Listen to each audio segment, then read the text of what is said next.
বাঁধাকপির পকোড়া বানানোর জন্য বাঁধাকপিটা এইভাবে কুচিয়ে এর মধ্যে দিয়ে দেবো লবণ দিয়ে ভালো করে মেখে ওটাকে 3 মিনিট রেস্টে বাঁধাকপির পকোড়া বানানোর জন্য আমি এখানে বাঁধাকপি কুচিয়ে লবণ মাখিয়ে রেখে দিয়েছি 5 মিনিট।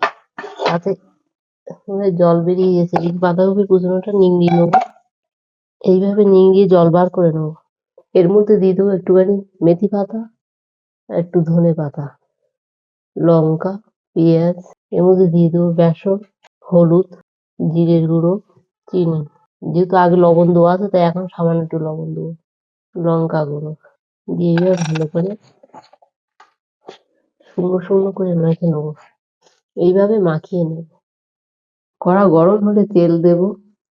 তেল গরম হলে এর মধ্যে দিয়ে দেবো